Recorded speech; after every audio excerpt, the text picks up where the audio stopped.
Hi folks, good morning, good afternoon, good evening, wherever you are. Moza here, and welcome back to the channel for the start of my photo finish live content. So I'll have a mixture of things on here between guides based on what I've learned and what I've learned not to do, mistakes I've made, and also I'll keep you updated on my progress as well. This is a first steps video for people new to the game based on what I've learned and the mistakes I made early on.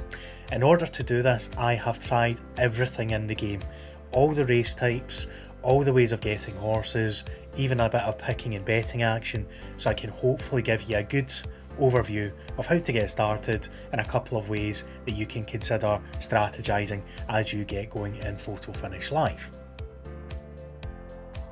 Do me a favour, if you are interested in more Photo Finish Live content, or also in Footium, which I'm wearing the shirt for, is my other kind of main passion in Web3 gaming, do consider dropping a subscription on the channel for updates. If you like and comment on the video, it will help to spread it to other people as well. So if you do get something from it, please do consider doing that to help spread the word as well. But without further ado, let's get straight into it. So, you've seen the QR code that I have on screen. I can't remember which side it's on, so I've just assumed it's there. But if you go through that QR code, I have a referral link for Photo Finish Live. Costs you nothing, gets me a little bit of credit, and you can do so for new people once you've set up your stable as well. Follow that link, or also the link in the description, to form your stable, to get your free horse, and to get started with everything I am about to cover. Before we get right into it though, one thing to note: this is a game that is made initially for American players. So you'll notice if you go onto the website, onto the screen that talks about legalities, what you're allowed to do, different states have got different rules. Some states you can only do free racing, some states you can do paid racing but not betting, and some states you can do all of them, looking at you, Nevada. So you will notice that only America is covered on this, the United States of America. People like myself in the UK and Europe and further afield, it's a little bit more of a grey area at times. The easiest way to know if you can do it is register, start your free racing, and it should come up if you're looking at paid races telling you if you're able to. What I will say though, my recommendation to anyone doing any financial things online, any crypto things online, you should always be using a VPN. And the VPN of my choice, that again I will link in the description, is Proton VPN, the free version. I will probably upgrade it because it's really good. But when you use the free version, it tends to connect through the Netherlands, if not Romania, and I have been able to do everything in game. So I do it for security. Also, there is an added kind of bonus that I don't need to worry about anything while playing. The option is there for you if you wish to use it, and if any VPN company wish to sponsor a video, you know where my email is. So at this point, I'm assuming that you've registered, you've named your stable, you've chosen your colours and your jockey silks, and you've named your trainer horse. With that trainer horse, that's going to help you learn the mechanics of the game. So I'm going to break down, based on what you're going to see here, my trainer horse, route and lane, just a bit of information about how the horses work. There are several aspects to it in Photo Finish Live, which makes it so interesting, and you can put a lot of research in. You're rewarded for the work. But here's the basics. First things first, you'll see numbers for the horse. Every horse has preferences on direction, on track type, and on conditions. We'll focus on the first two initially.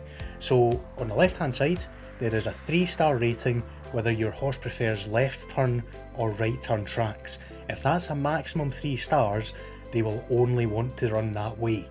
Now, there's a bit of discussion about going off preferences you'll hear during the game races and during the seasons. Only the best horses can go off preference. You want to stick to your horse's biggest preferences. So if it says 3-star left, only run left. The same vice versa for the right. If you look at the track type, again, exactly the same. You've got dirt or you've got turf, and it's the same idea that if it's a 3-star turf horse, that should never race on dirt unless you want to try and break the game. And it can be done, it's been shown with your horses, if they are good enough, they can go off preference and win, but in the kind of starting out phase, in the beginner phase, you want to give yourself the best possible chance in a crowded field of winning. The third set of stars is where some excitement comes in, a bit of variability to the game. So that will tell you if your horse prefers softer ground or firmer ground. If it's firmer ground, they're going to want fast conditions, good conditions. The middle ground is yielding, which is the same for both, and then you've got on the other side soft, and the softest ground is called sloppy. Now this is influenced by weather conditions. When you go into a race, it will give you a percentage rain chance. It'll be 0, 20, 40, 60, 80 or 100. If your horse is a 3-star soft preference horse, you're wanting 80% or 100% chance of rain. It doesn't automatically mean that you'll get a sloppy track, but it makes the chances of that much higher. Whereas if you've got a horse that maybe it says firm but only half a star, so they might just have a slight preference for it, you should be looking at 40% rather than all the way down to 0% to give them the best possible chance of getting the ground that they like and they will excel on. So with those 3 basic stats in the bank, now you can look at race distance. It's harder to work out race distance for preferences for horses because, especially with your trainer horse, you don't know what they're going to like, so you'll just need to put them into different lengths of race and try and work it out based on the performance. You'll notice that once a horse has run a race, you get a fleet figure or an FF number that gives you an idea of how well they've run that race in comparison to other horses of a similar level. You also get charts when you go into your horse's description. Again, that gives you a breakdown of probably pretty useful information, I would say, in terms of how quickly they've run based on the conditions and based on other horses of their grade. It's probably a good time now to talk about the grades of horses as well. You'll notice that the highest grade horses in the game right now are SS-, and that ticks all the way down from SS-, S+, S, S-, A+, A, A-, and the same through B, C and D. I don't believe there are any D horses yet, at least not that I've seen, because we need to downbreed to get there. Likewise, there's going to be higher than SS- eventually, but we've not managed to get up to that level yet. We are still not in the end game for Photo Finish Live, so you can still jump in and create your own approach and be able to learn as the game improves and as the game grows as well. Last couple of things. If you have an idea of how far your horse is going to be good at running, something else you can do if you have bought the horse and it's for a real money race is look at the parents, look at their stats and try and get an idea of what your horse may have came out like. It's not an exact science, as well anyone who knows about the birds and the bees will tell you, but if you have a sire, a father that likes speed, that speed was his best attribute, and likewise for the dam, for the mother, there's a good chance that the horse you've just bought will like a shorter race, that they can start well and put speed into the equation. Start and speed are the 2 big ones for the shorter sprint races, whereas stamina and finish are the 2 big ones for the longer races. The other 2 stats, heart and temper, have different variable effects on the horse. Heart mainly affects if your horse is in a big race with a big field. Some of the bumper fields have up to 20 runners. A better heart rating means they'll enjoy that more, whereas a worse heart rating means they might only like going against maybe 5 or 6 other horses. More than that, they'll be worse. Temper, think of that as temperament, think of it as consistency. So a high temper rating means you'll likely get very consistent results from that horse. A poor temper means they may turn up really well one race, they may not turn up the next race and just not want to do well. So it'll be much harder to get consistency out of that horse. These are obviously guidelines, but it gives you a good idea of what to go on, and I'm also going to link a couple of guides down below that will be really useful for you to use going forward. One last thing to consider when you're going into racing: If you are buying a horse and you want to race that horse straight away, it has to be at least 2 years old. You can buy horses that are foals, you can buy horses that are 1 year old, but they cannot race until they turn 2. At the age of 2 they can go into juvenile races, and then at the age of 3 they can go into full-on adult races. Most horses will hit their peak between the ages of 3 and 5. Some will peak early, some will not peak until they've gone to the age of 5. Something else to bear in mind, you may think this horse is just not worth the money and sell them, and later on realise that it just took them a bit longer to progress. So there's all sorts of things to consider as you race it and as you begin to learn its distances, its preferences, where it's best suited.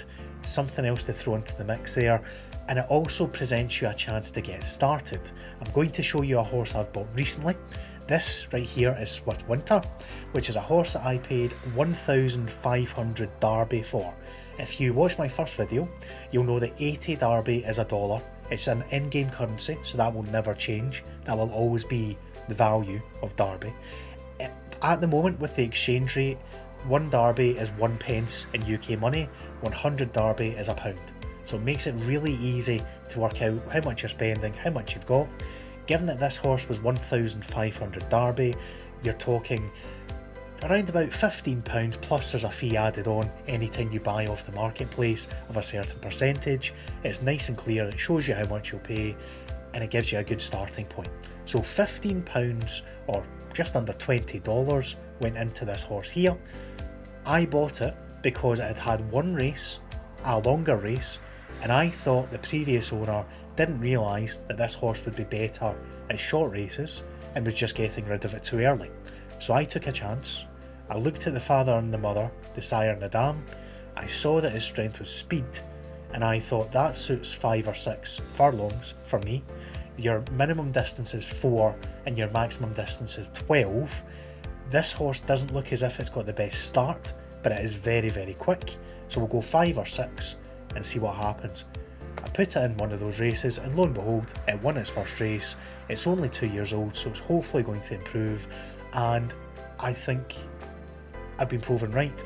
The question is if it will actually make profit over the course of its lifetime. Long time to wait on that, but I'm sure you'll see it as you stay tuned to the YouTube channel. So let's put your horse into a race.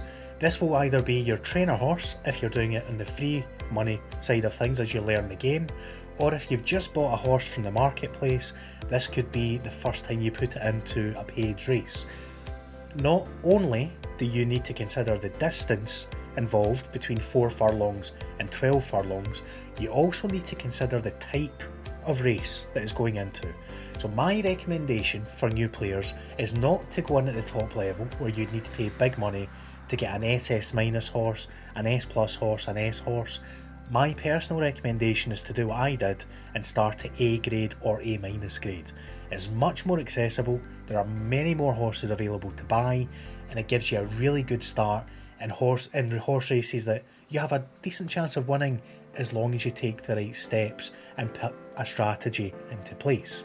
So I started with this guy here, Blue White Stripe.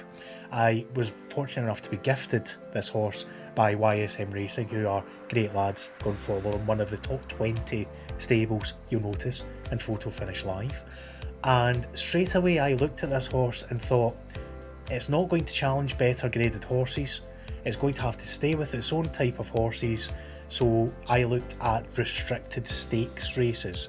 Stakes races are where it's an even playing field, all the horses that are in just race against each other with no conditions. If you go restricted grades on a restricted stakes race, you'll notice that some say A grade is the highest.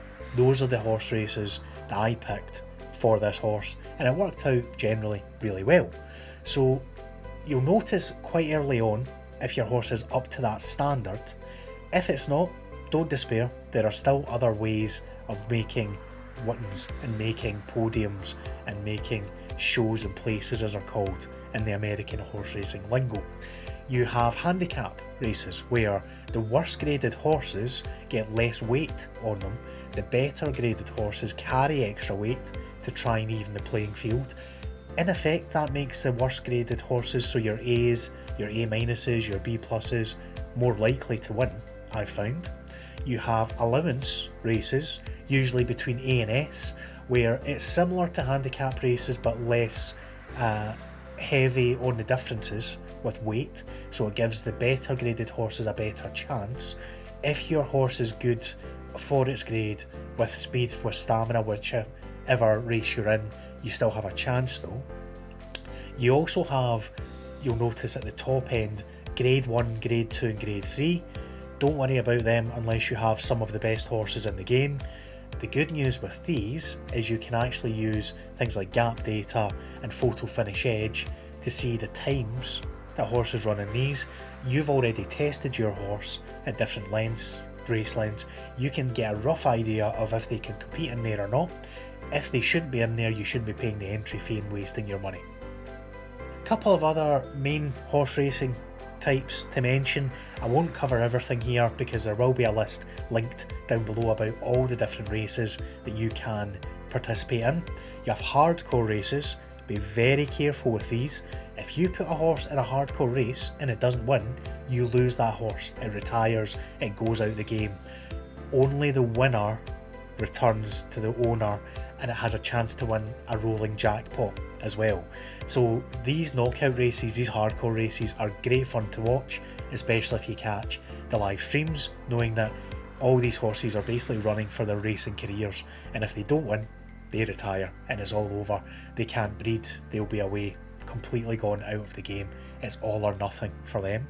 You have claiming races where you put the horse in at a certain claiming number.